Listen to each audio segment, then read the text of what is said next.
Hi, and welcome to the Lazy Cat's Guide to Living Well. Because lazy is just efficiency with boundaries.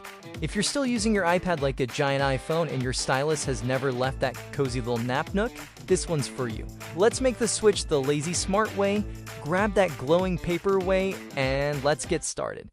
When you first open GoodNotes 6, your screen may not look exactly like mine. That's fine. I've already created some folders and documents, so if your screen looks emptier, don't worry. What matters is that your basic layout has three key parts. Over on the left-hand side, you'll see your main menu. If it's not open, just tap that little sidebar icon in the corner and it's going to bring it up. Now, before we touch anything, let's make sure your GoodNotes is connected to the cloud. This is what keeps all your notebooks backed up and synced across all devices. To do that, look up here at the cloud icon. If it's grayed out or unchecked, tap it and follow the prompts to sign in with your Apple ID and connect it to iCloud. This is really important because losing your notes sucks, and once you have desynced, it'll be synced across all of your Apple devices. Now, let's look at the tabs on the left. Here you see these tabs. One is all the documents, which shows everything you've created, your favorites, which are any pages from your notebooks that you've bookmarked. Search lets you search your entire library of notes, shared if you're working with others, and then Marketplace where you can get templates, planners, other extras. If your screen looks cluttered, feel free to collapse the sidebar now, and we'll bring it back when we need it again. Let's create your first notebook. Everything in GoodNotes starts with this plus icon. Just tap it, and you're going to see a menu of options. As you can see Notebook, Quick Note, Folder, Import, Scan Document, Take Photo, Record Audio. We're going to start with Notebook. Notebook really is the main format you'll use for organizing your notes. Think of it as exactly that, a notebook. You can also choose Quick Note, which is just basically a blank page. Think of that as a scratch pad, and we'll get to that later. But for now, just tap Notebook, and this is where the fun starts. You're going to see a screen where you can customize everything. First of all, let's choose the color. You can scroll through dozens of cover options. You can see plain, pattern, professional, cute. It's up to you. This is purely aesthetic. Pick whatever makes you want to actually open your notes or identify it. Next, you're going to choose the paper template and your layout. This is the layout that your notebook pages will use. You've got blank or ruled, graph, dotted, lantern style. Just scroll down, look at your options. Don't overthink it. Just choose something to start. Remember, you can change paper types inside your notebook later, and you can even mix and match, and I will show you how to do that. Now, on the right-hand side, you're going to start by naming your notebook. Below that, you have several options. You can choose the language. You can choose whether to include a cover in the first page, the paper side orientation, and finally, you can even choose the paper color, white, yellow, or even black. Once that's all set, just tap Create at the top of your notebook, and the notebook will open and be ready for writing. Congratulations, you now have your first digital notebook. Next, let's dive into the toolbar and just start exploring how to actually use it. And we're going to start with the pen. Tap the pen icon and you'll immediately see three different pen styles. Fountain pen, which is a little more flowing, ballpoint pen, which is smoother and has more consistent lines, and brush pen, which is a little more expressive and kind of pressure sensitive for drawing. You can try each one, they all behave a little differently, and you'll probably feel what is more you than others. Here's a quick tip, especially if you're new to writing on glass, it's okay if it feels slippery at first. Just get the right pen for you, and then I will do another video of some of the things that you can do to make it feel more like paper. But for now, let's look at the settings and tip customization. Now, there are several settings that you can adjust on the pen. As you can see, tip sharpness, pressure sensitivity, tip flatness, those are all very intuitive. The one that may be a little less intuitive that you want to play around with is the stroke stabilization. Let me show you what that does. So you can slide that, and I'm just going to use the ball pen here. I have it set to 8% because that's what works for me. Now, if you were to set to 0%, what you can see is basically the handwriting appears exactly as you see it on screen. If it's a little shaky, it'll appear as shaky. If you instead, let's say, increase it to 78%, what you're seeing is that basically the lines are being flattened out. Let's look at color. You can see the color palette here. You can scroll through some presets. You just tap the plus sign to create your own. If that's what you prefer, you can use the slider. You can enter a hex code or even use the eyedropper tool to pull a color from anything on the screen. Once you picked a color, you can save it to your palette and just assign it to your pen with a tap. You also have 3 active color slots, so you can easily choose between those colors, which is great that you can have always your favorite colors. Next, let's look at the setting line thickness. Again, there's 3 presets, and you can see these little icons. These are your saved pen thicknesses. You can tap on them, and you can just hold and adjust them. You can use one for fine detail, one for regular writing, one for big, bold strokes. And these presets, they're going to work across the pen, the pencil, and the highlighter tool. That gives you a sense of your pen tool. Just play around with it, make a few small changes, and just once you find your ideal combo of pen style, color, stabilization, GoodNotes will stop feeling like an app and start really feeling like your note. Next up, we're going to look at the eraser. Go ahead and click on this eraser, and we're going to look at how to erase content. The top toolbar, you can see up here these 3 circles. That's where the eraser is. You can tap them. There's a small one for detailed erasing, a medium for general cleanup, and a large for clearing big chunks fast. You can switch between them easily depending on how precise you need to be. Now, if this is the first time you use your stylus, you can use your stylus like an eraser by simply, instead of tapping on it, just double tap on the flat end of your stylus, and that will automatically switch between whatever you were using and the eraser. And if you double tap it again, it'll switch back to the pencil. All right, the other way you can erase is you can just scribble to erase. So as you can see, I'm writing something here. If I just scribble it, it goes away. And then the other tip is if you want to clear the whole page, instead of wiping it with the big eraser, just from the format menu right here, you can choose clear page, and that'll erase everything instantly. So that's it. Now you know how to erase it precisely, quickly switch back and forth, how to scribble to erase cleaner, and how to erase the whole page. Now let's look at the other essential tool, the highlighter, and after that, the pencil.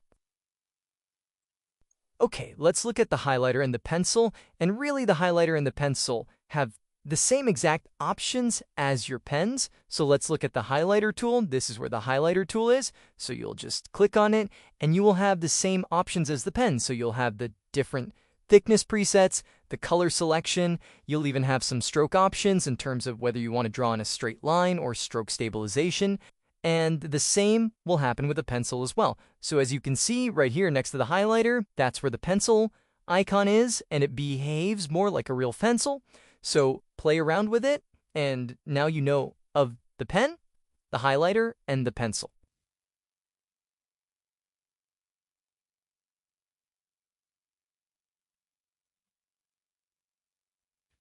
Okay, next up is the shape tool. Now, the shape tool is up here, as you can see, but technically you will never need to use this because GoodNotes has an amazing built-in behavior that activates when you draw shapes. So let me show you how it works.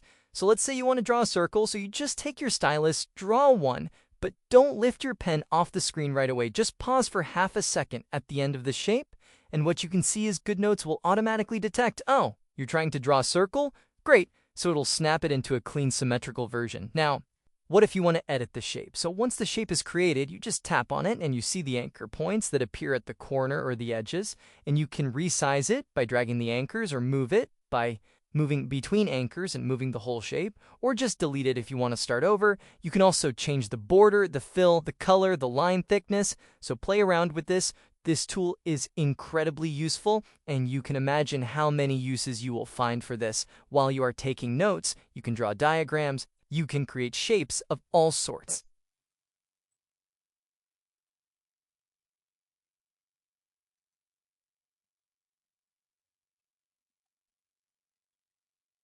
All right, let's move on to one of my favorite tools, the Lasso tool, which you can see up there. The Lasso tool is an incredibly useful tool. So we're just going to write some text here, and then I'm going to show you how it works. So go ahead and click on the lasso, and when you're getting the lasso, you're going to circle anything that you want to manipulate on the page. So once you have that, you can see that I can just move it around and move it anywhere on the page. I can move it up, I can move it down, and beyond that, I can just click on it. And when I click on it, you can see that a menu appears. Now that menu gives me a series of options. I can cut, I can paste, I can do this pull-down menu, which gives me multiple options. I can turn it into text. If I turn it into text, you can see now it's a text box. I can manipulate the text box. I can make it larger. I can make it smaller. I click on this square. I can actually rotate the text box. So now it becomes a mobile text box. Again, you can see that the lasso has multiple options. I'm going to circle this again. I'm going to click and hold. This gives me the menu. It gives me options to copy, to paste, to copy it to the clipboard. It also has a very cool option, which is to convert it to text. So let's see what that does. I'm going to write text. There you go. You can see it's actually converting it to text. I place convert, and there you have the text. So the Lasso is an incredibly versatile tool, and I highly recommend that you play with it. Great. Next up, let's look at how to insert images in GoodNotes. So when you tap that image icon, you'll see a little tray pop up right here on the right, and what you're looking at here are the most recent photos from your iPhone. GoodNote pulls them straight from your photo library. Now, if you want something else, you just tap on that icon and you can see that these menus appear. So you can tap on Photos, that's going to open your photo library, or Files, that's going to grab something from the cloud or anywhere else you've got images or PDF stores, so you can insert all this. I'm just going to click on this, and behold, a beautiful roast chicken I made last night. Yes, it was delicious. Yes, it's going to star in an upcoming lazy cat recipe video. Once your image is on the page, you can treat it like any object. You can resize it, rotate it, write on it, annotate it, doodle, whatever you like. So this is very handy if you're importing slides from a presentation or snapping a picture from a whiteboard. So anything that you can do with your iPhone can be imported directly into your notebook. Now next, just go ahead and tap on the image and you're going to see a menu appear. So let's take a look at a couple useful and maybe slightly hidden features here. They're mostly intuitive. I'm just going to go quickly ahead and crop the image. And you can see there's two ways to do that, either the regular way or by freehand. Just going to make my chicken beautiful. There you go. So there's my image now cropped. Let's look at the menus. The first menu we can look at is the Add Element. So this one's kind of fun. It turns your image into a sticker that you can reuse. So here I'm saving my chicken as a custom element. Let's say I create a chicken collection. So now you have a collection and boom, I can reuse this glorious roast anytime, anywhere. So you can think creatively of how you would use this. So you can see that here's my chicken collection and there's my chicken. So if I wanted to have a collection with all chickens, I could have that and they would be available all the time. And finally, this little bonus feature by Apple is called the Add Playground. So this uses a touch of AI to give your image a makeover. So here's what that chicken looks like as AI car art. So 3 options. I'll pick this one. And just like that, it added it. And, you can use this to generate fond emoji-style versions of yourself, your notes, and you guessed it, more chicken. Okay, you're now basically a power user. You should be ready to throw those notebooks out. But let's look at a few more tools that will make that even more exciting. We're going to start up here with the tool that's called the Tape tool. Now, let me show you how it works. First, let me write something down here. Okay, now I'm just going to tap the icon at top of the menu, and if I press and hold it, you'll see it gives you options. One of them is to hide the content. Now, you can watch this. I can just, with my stylus, just drop over the content that I want to obscure, and that's going to be now suddenly completely hidden. So this is perfect if you're planning to share notes with somebody else. You can react to anything private without deleting it. Now, when you're done, you can simply tap and choose Remove All Tape, and just like that, the black is removed. Next up are stickers. That's this icon right here. As you can see, when you click on it, a series of stickers appears, and these are really just to beautify your notes.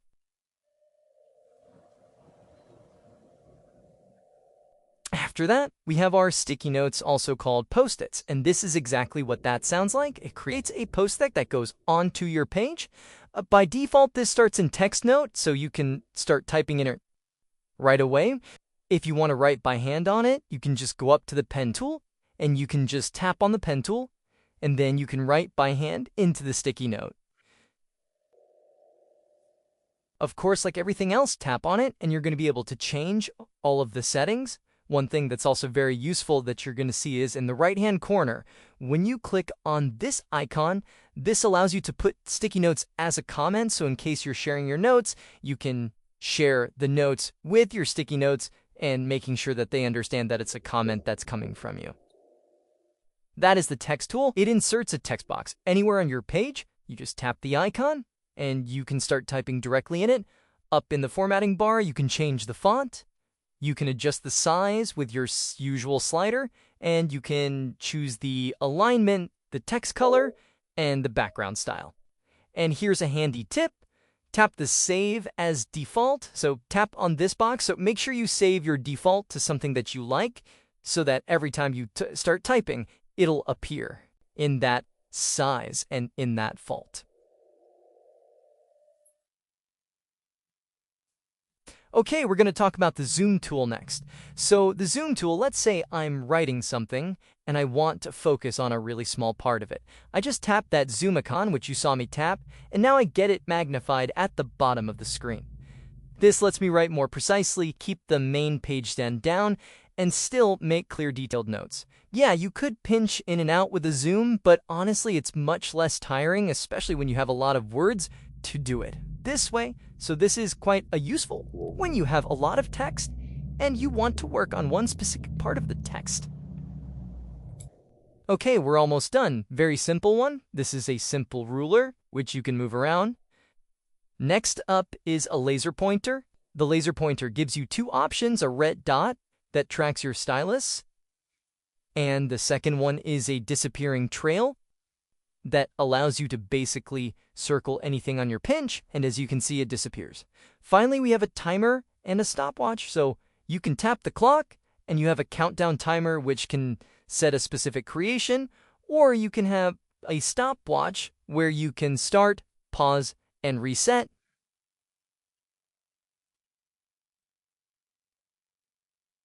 All right, and before we go, don't forget your best friends, the undo and the redo buttons right up here. If you make a mistake, undo, change your mind, redo, they're like a time machine for your notes. Use them often, no shame here.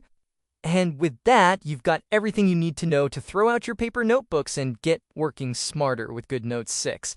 In the next video, I'm going to show you everything else GoodNotes 6 has to offer, so don't forget to like and subscribe so you're going to know when Part 2 and other Lazy Smart videos drop.